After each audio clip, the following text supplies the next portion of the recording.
Ayan, isang magandang umaga po sa bawat isa. At nandito na naman po tayo sa ating morning devotion. Ngayon po ay Tuesday. At katulad po nung isang linggo, ganun pa rin po tayo. Isang linggo po tayo mag-aaral kada 9 AM po. At sa ngayon pong araw ay ako po ang naatasan na maghayag po ng salita ng Panginoon upang i-remind po ang bawat isa. At di na naman po ako bago sa inyo. Ako po si Brother CJ na taga dito naman po sa Liliw. At tayo po ay magsisimula ng ating pag-aaral. Tayo po muna ay sumandaling manalangin sa ating Panginoon. Let us pray. Lord God, maraming salamat po sa araw na pinagkaloob mo sa bawat isa. Salamat Panginoon sa patuloy na pag-iingat, sa patuloy na buhay at patuloy na kalakasan na binibigay mo sa bawat isa. Nawa Lord, kahit nasa gitna kami ng pandemic na ito ay hindi kami tumigil sa pag-aaral ng iyong banal na salita. Patuloy na maging encouragement sa bawat isa at patuloy na mapapurihan ang iyong banal na pangalan. Kaya maraming salamat po. Buksan mo po ang aming puso't isipan upang tumimo po Panginoon sa aming mga puso at maisagawa po namin ang mga bagay na gusto mo pong sabihin sa amin sa araw na to. Maraming salamat po. Ito po ang aming sinasamot dinadalangin sa matamis na pangalan ng aming Panginoong Jesus. Amen. So yan, isang magandang umaga po muli sa bawat isa. At ang pag-uusapan po natin ngayon ay nagmula po sa unang Pedro chapter 1 verse 7. Babasahin ko po. Ito pong sinasabi. Ang gintong nasisira ay pinaparaan sa apoy upang malaman kung talagang dalisay. Gayon din naman, ang inyong pananampalataya na higit na mahalaga kaysa ginto ay pinaparaan sa pagsubok upang malaman kung ito'y talagang tapat. Sa gayon, kayo'y papapurihan, dadakilain at paparangalan sa araw na mahayag si Jesu Kristo. So ito pong verse na to, kung titingnan po natin, ay napakagandang verse po na ginagamit po natin minsan. Naririnig po natin sa mga sermons, sa mga devotion na katulad po nito. And this is about overcoming our challenges in life. Na yung work natin, yung kalakasan natin, na hindi porket meron tayong problema, akala natin pinabayaan na tayo ng ating Panginoon. At alam ko naman po na malinaw na sa atin yon dahil isang linggo po natin pinag-uusapan yung mga bagay na yon. Na kapag tayo ay may problema, lalo na sa sitwasyon na hinaharap po natin sa panahon ngayon, ay hindi po tayo pinapabayaan ng ating Panginoon, kundi pinapatibay niya dahil mas mahalaga tayo sa ginto eh. Kung yung ginto na mas pinapakita yung halaga sa pamamagitan ng apoy, ganon din tayo. Na kahit may mga problema na parang feeling natin pinapadaan din tayo sa apoy, ay mas pinapatibay lamang ng ating Panginoon. So, pinagpe-pray ko po na sana ay nauunawaan natin ang mga bagay na yun. And sabi po dito, also bad situations will come in our life. Tatandaan po natin yan. Sa mundo pong ito, sa mundo po natin ginagalawan ngayon, bad situations are inevitable. Tatandaan po natin yan. Hindi po natin maiwasan. Wala tayong gawin or may gawin tayo, mabuti o masama. Darating at darating po sa point na mahihirapan tayo, magkakaroon tayo ng bad situation sa ating mga buhay. Pero ito po yung tatandaan natin. Bad situations in our life does not always bring bad results. At pinatunayan po yan ng ating verse ngayon na kahit may mga problema tayo, na kahit parang pinaparaan tayo sa apoy, hindi ibig sabihin nun, masama na din yung resulta. Tatandaan po natin yan, na kahit ang sama-sama ng sitwasyon mo ngayon, ang Panginoon, mayroon siyang magandang bagay na gustong ipakita sa'yo. At meron po tayong babalikan na isang story mula sa Old Testament. Siguro po familiar po sa atin ito, si Joseph the Dreamer. Kilala po natin si Joseph the Dreamer, alam po natin yung kwento niya, hindi ko na po ulit-ulitin. So si Joseph the Dreamer ay isa sa magkakapatid ni Israel. At tandaan po natin yan sa mga anak ni Israel. Siya po sa mga magkakapatid na yon. Siya po ay isa sa mga paborito ni Israel ng kanyang ama. Paborito po siya. Binigyan pa nga siya ng makulay na damit. At dahil doon, nagselos yung mga kapatid niya. Ginawan siya ng masama, pumunta siya sa Egypt, pinahirapan siya doon. Kung titingnan po natin yung buhay ni Joseph, napakasama ng sitwasyon. Kung ikukumpara po natin sa sitwasyon natin ngayon, napakasama ng sitwasyon ni Joseph. Pero tatandaan po natin tulad ng sinabi dito, bad situations does not always bring bad results. At pinatunayan po yan ni Joseph the Dreamer. So sabi po dito, how to overcome bad situations sa pamamagitan po ng kwento ni Joseph the Dreamer. Paano po ba natin ma-overcome yung bad situations na para itong mga masasamang sitwasyon na to sa buhay natin, na kahit may pandemic tayo, may problema tayo sa buhay natin, ay maganda pa rin yung resulta, maganda pa rin yung kalalabasan, mag-i-improve tayo, mapapalapit tayo sa ating Panginoon. So meron lamang po akong dalawang bagay na gustong i-share sa bawat isa. So first thing, when we are in bad situation, resist to do bad things. Tatandaan po natin yan. Sa buhay po ni Joseph, habang siya po ay nabubuhay, kahit ang sama-sama na sitwasyon niya, nag-resist po siya na gumawa ng kasalanan.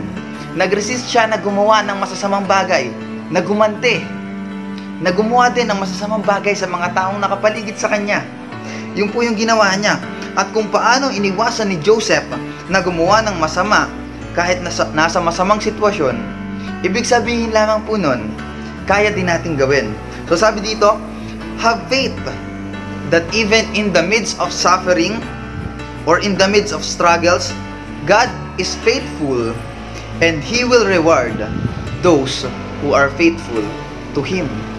Tatandaan po natin yan. Naisip po ni Joseph noong mga panahon na yon, na kahit nasa masama akong sitwasyon, dahil alam ko na may Diyos na nakatingin, dahil alam ko na ang Diyos may magandang plano sa akin, hindi ko sisirain yung magandang plano na yon sa pamagitan ng paggawa din ng masamang bagay sa ibang mga tao at laban sa ating Panginoon. Na kahit nasa masama tayo, alam niyo po bagay nasa masama tayong sitwasyon, parang nakaka-trigger, nakaka-tempt na gumawa din ng masamang mga bagay. Pero tulad po ng pinakita ni Joseph, na kahit nasa masama kang sitwasyon, you can resist to do bad things. Kayang-kaya mo yan. Dahil ang Panginoon may magandang plano. At kapag gumawa ka ng masamang bagay, sinisira mo yung magandang plano ng ating Panginoon. Kaya sa pandemic po nating ito, tandaan po natin, kahit masama yung sitwasyon, kahit feeling natin nahihirapan tayo, resist to do bad things. Huwag na huwag tayong magkakasala dahil lamang nahirapan tayo sa ating sitwasyon. Dahil tatandaan po natin, may magandang plano ang Panginoon. God is always faithful to us. Hindi niya tayo papabayaan. Ang lagi lang natin tatandaan, maging faithful din tayo sa ating Panginoon.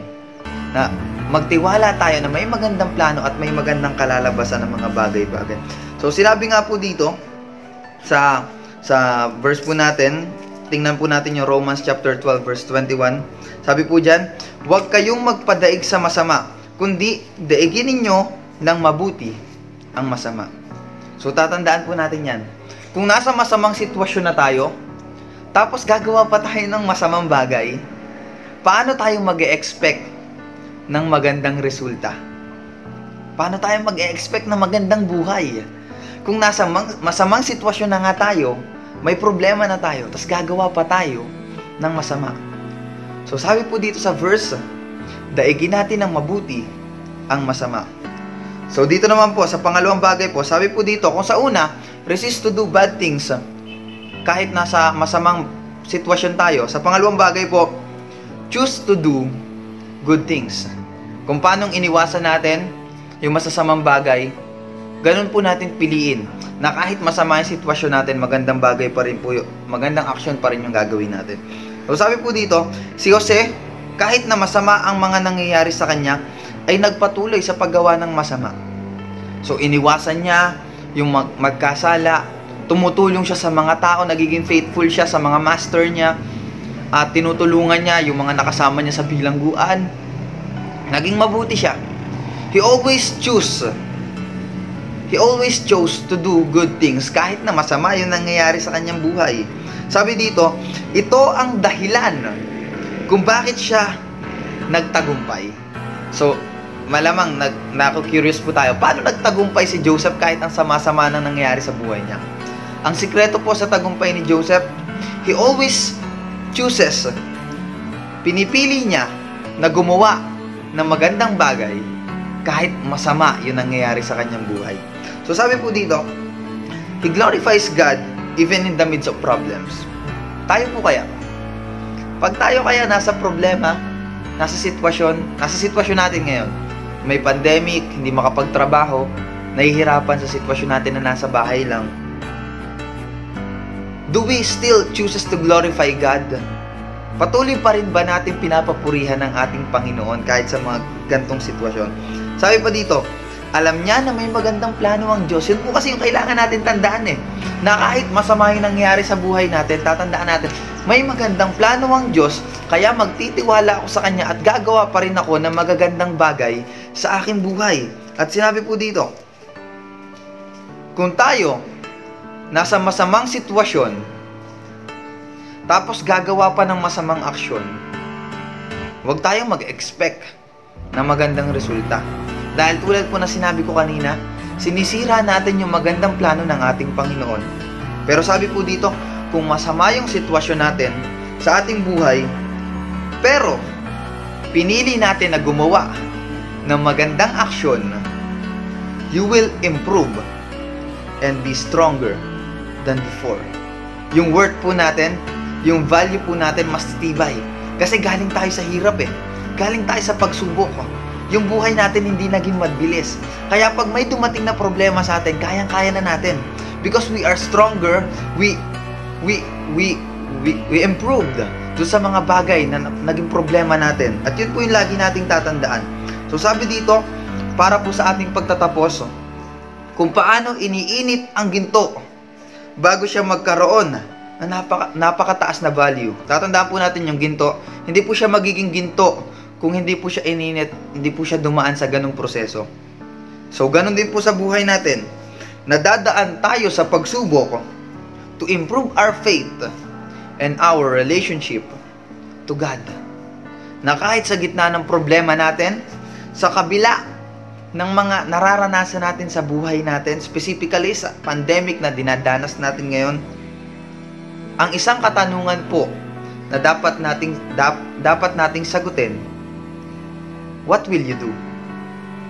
Gagawa ka ba ng masama kasi masama na yung nangyari sa buhay natin?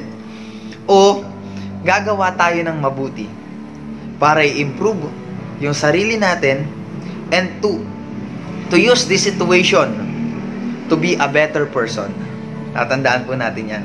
Yung mga problema, hindi po natin dapat iniisip yan bilang parusa sa atin. Yung mga problema, yan po yung magiging stepping stone para maging better version po tayo ng ating sarili. Kaya gamitin po natin itong sitwasyon, itong mga problema na nararanasan natin para mas mapalapit sa ating Panginoon. So ang katanungan lamang po para sa bawat isa na gusto ko pong iwan, sa kabila ng dinaranas natin ng mga problema, ano yung gagawin natin? Gagawa ba tayo ng masama? O patuloy na papupurihan natin ang ating Panginoon? So yun lamang po para po sa ating pagtatapos, tayo pong lahat ay sumandaling manalangin sa ating Panginoon. Let us pray. Lord God, maraming salamat po sa buhay, sa kalakasan na patuloy mong binibigay sa bawat isa. Salamat Panginoon sa paalala na dapat kaming gumawa ng mabubuting bagay sa kabila ng mga nararanasan naming problema. Patuloy po na ikaw po yung magbigay sa amin ng kalakasan at katalinuhan habang kami po ay nabubuhay, habang kami po ay nakakaranas ng pandemic na ito. Ikaw po yung patuloy na mag-ingat sa amin. Provide mo po ang aming mga pangangailangan, ilayo mo po kami sa anumang kapahamakan sa mga oras po nito. Kaya maraming salamat po. I-bless mo po ang bawat isang nanonood at nakikinig ng devotion na ito. Yun lamang po ang aming sinasamot, dinadalangin sa iyo po ang lahat ng papurit, pasasalamat. In Jesus' name we pray. Amen.